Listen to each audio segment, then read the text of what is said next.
En nombre del Padre, y del Hijo, del Espíritu Santo. Amén.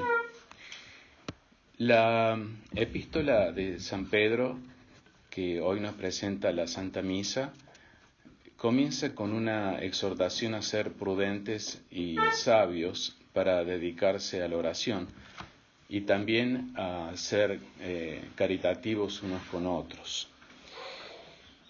Es curioso que esta exhortación no haya sido presentada en todo su contexto, dado que el versículo completo con el cual comienza esta epístola, esta parte de la epístola, da como razón de la exhortación el hecho de que el fin de todas las cosas está cerca. Esa parte del texto no está en la Santa Misa y por eso llama la atención. El fin de todas las cosas está cerca, comienza así el versículo de San Pedro. Sed pues prudentes y sobrios para poder dedicaros a la oración y también sed caritativos unos con otros.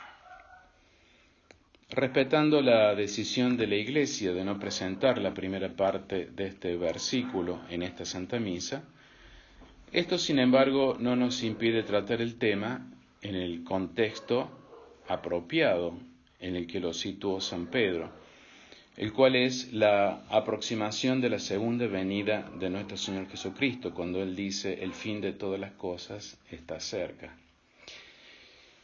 Con estas palabras, dice San Hilario, da a entender San Pedro, que pasa como un soplo el tiempo de nuestra vida, y que aún el espacio que mediará entre la primera y la segunda venida del Señor es brevísimo, si se compara con los días eternos que le han de suceder.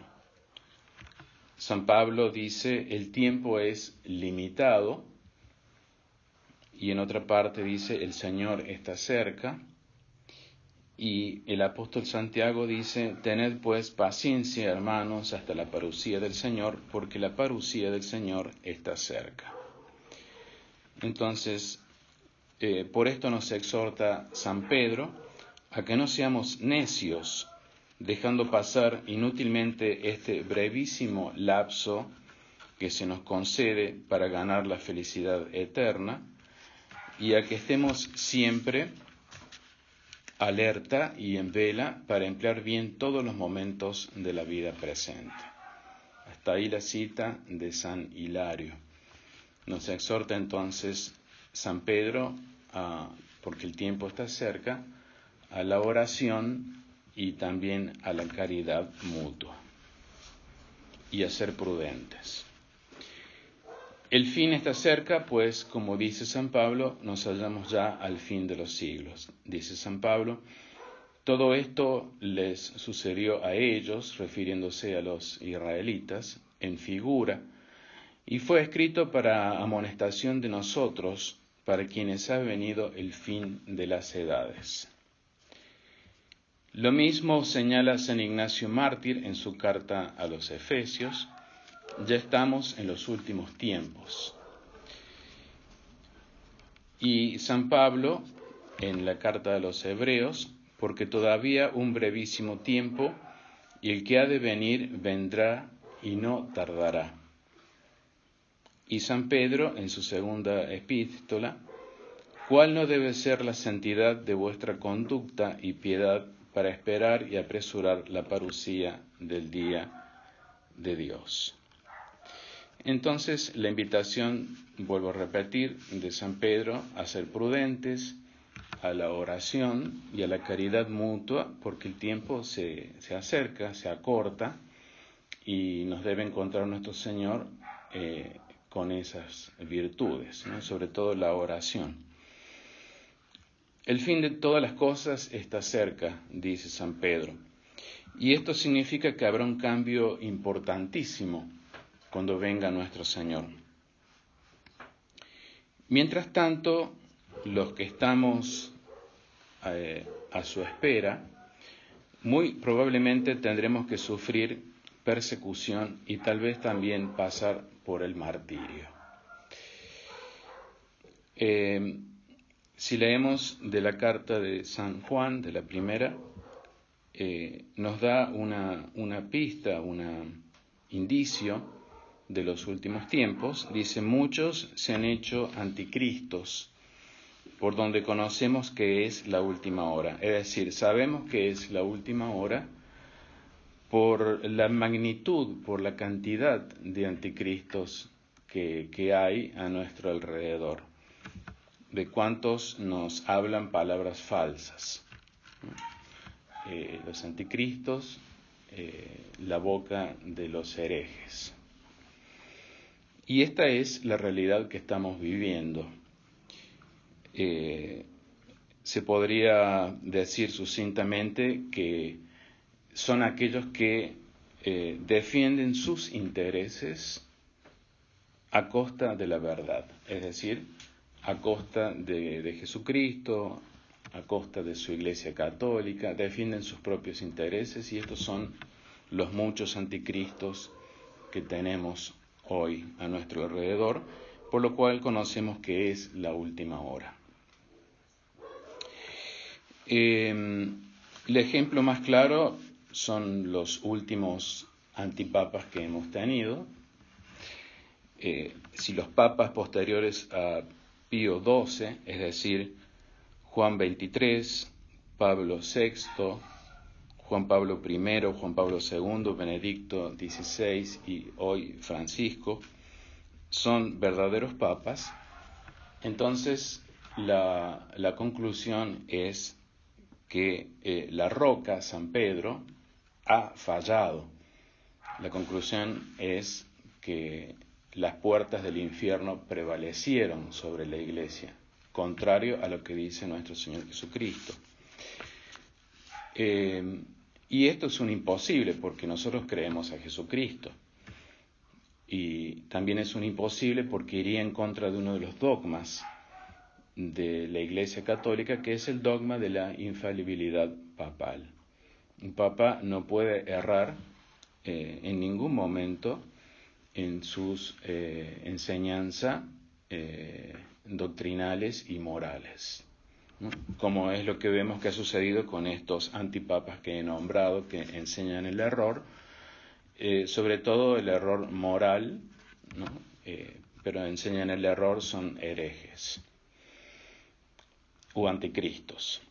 Y así sabemos con la mayor certeza posible que la secta modernista del Vaticano II no es la Iglesia Católica de nuestro Señor Jesucristo y que sus líderes no son verdaderos papas.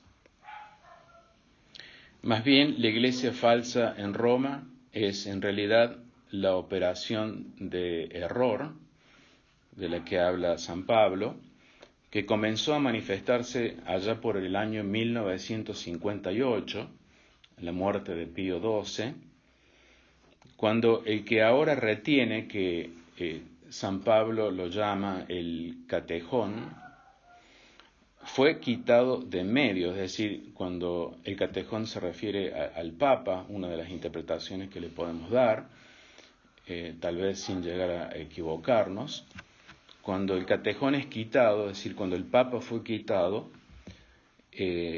comienza esta operación del error para que la gente creyera la mentira, continúa diciendo San Pablo en la segunda Tesalonicenses, para que todos puedan ser juzgados los que no creyeron a la verdad, sino que consintieron en la iniquidad. Es quitado el catejón, lo que retenía al mal en el mundo, y la gente comienza a desviarse, comienza a creer en la falsedad. Y los verdaderos católicos, los que adherimos a la verdad y queremos ser verdaderos católicos, fieles a Cristo, amantes de Jesucristo, sufriremos persecución por esto y también martirio posiblemente. Y la persecución puede venir de donde menos se puede esperar, puede venir incluso de las filas del catolicismo. Se llegará a cometer los más grandes males creyendo obrar bien por falta de conocimiento de la verdad, como dije recién, porque el catejón ha sido quitado, el Papa ha sido quitado, la verdad que nos hace libres, como dice San Juan, y por estar en los lazos del padre de la mentira, que es el que está reinando en este momento. Por eso dijo Jesús, porque no han conocido al Padre ni a mí, esto es, no los conocían, aunque presuntuosamente creían conocerlos, para no inquietarse por su indiferencia, para no molestarse y realmente conocer al Padre y a Jesucristo.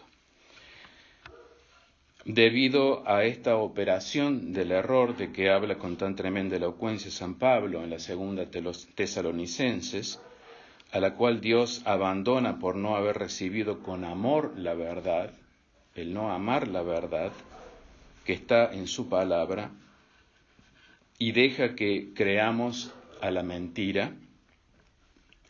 Caifás, por ejemplo, condenó a Jesús, diciendo piadosamente que estaba escandalizado de oírlo blasfemar. Y todos estuvieron de acuerdo con Caifás y escupieron a Jesús por blasfemo. Jesús nos anuncia hoy que así sucederá también con sus discípulos. Les dijo no solo que darían testimonio de su divinidad, es decir, que Jesús es Dios, sino que les anunció que darían testimonio del martirio. Esto lo dice el Evangelio de hoy. Os excluirán de las sinagogas, es decir, equivale a decir habrá persecuciones, van a ser excluidos, aunque sin llegar a la muerte.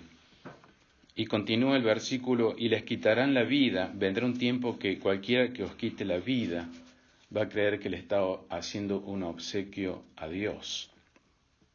Es decir, persecución y martirio por seguir la verdad, por seguir a nuestro Señor Jesucristo. Esto que Jesús predijo delante de los discípulos, de los apóstoles, se cumplió ya literalmente con sus discípulos. De la sinagoga fueron expulsados Pedro, Juan, Esteban y Pablo, y martirizados fueron todos los demás discípulos, confesando que Jesucristo era Hijo de Dios. Y seguirá sucediendo a los apóstoles odiernos, adherentes a la verdad y al catolicismo. ¿Cuáles son las características del mártir? Recurrimos para esto a Santo Tomás de Aquino. Santo Tomás precisa 4 virtudes que resplandecen en el martirio. La virtud elicitiva, es decir, la virtud que surge de, la virtud principal que surge de la voluntad, es la fortaleza. Es decir, es la virtud que acomete los grandes peligros. Por la fortaleza uno puede enfrentar grandes peligros. La otra virtud elicitiva, es decir, que surge de la voluntad, pero secundaria, es la paciencia, virtud que soporta los males para defender el bien de nuestra razón. Es decir, ya tenemos 2 virtudes, fortaleza y paciencia. Pero principalísimamente, y la causa verdadera para poder soportar el martirio, es la caridad, el amor a Jesucristo. Es decir, que uno soporta el martirio gracias al amor a Jesucristo que uno le debe tener. Y la causa final es la fe, es decir, confesar ese amor a Jesucristo. El argumento supremo del mártir es el del hombre fuerte y pacientísimo, que todo lo tolera y todo lo soporta por confesar a Jesucristo, y su doctrina, por confesar la verdad, al que ama sobre todas las cosas. El martirio es tan propio del católico que se puede decir que todos los santos lo han deseado. Estos santos no murieron mártir, pero sí desearon el martirio. El caso de San Francisco de Asís, Santa Teresa de Jesús, Santo Domingo y otros. Pero en el plan de la providencia divina, para los que estamos hoy viviendo estos tiempos, otro es el martirio que el Señor exige, además, que es el martirio de la propia voluntad, el martirio del propio yo. Es el ir adaptando a cada caso el muero todos los días, del que habla San Pablo. Es el martirio de todos los días, de todas las horas, la mortificación constante por amor a Dios. Por amor a Dios soportamos lo que tenemos que soportar, sobre todo la defensa de la verdad, la defensa de Jesucristo.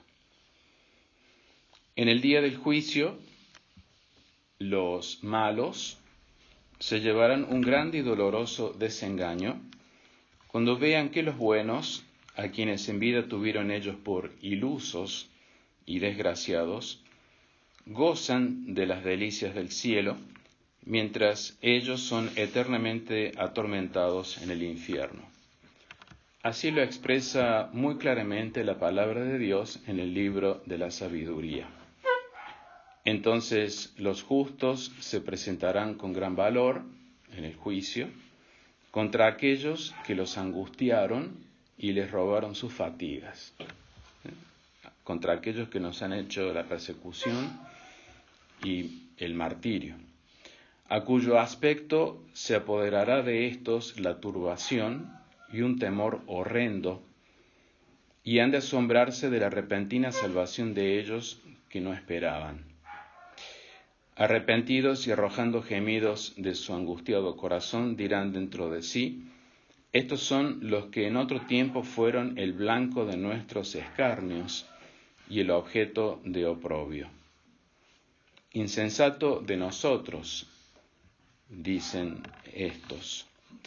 Su vida nos parecía una necedad, la vida de los que fueron martirizados y perseguidos, y su muerte una ignominia. Mirad cómo son contados en el número de los hijos de Dios, y cómo su suerte es estar con los santos. Bellísimo texto del libro de la sabiduría. Y termina diciendo hijos de Dios. Hijos de Dios, esto es, justos, santos, los que obran impulsados por el Espíritu de Dios. Por eso San Pedro nos exhorta a la oración, a ser prudentes y también a la caridad mutua. Y muchos se presentarán en el día del juicio por haber sufrido la persecución y el martirio. Resumiendo lo de Santo Tomás: fortaleza, paciencia, verdadero amor a Jesucristo y a su doctrina, que es la verdad, y la fe para confesar ese amor a Jesucristo. Estas son las gracias, las virtudes que pedimos en esta Santa Misa para todo aquel de buena voluntad. En el nombre del Padre, y del Hijo, y del Espíritu Santo. Amén.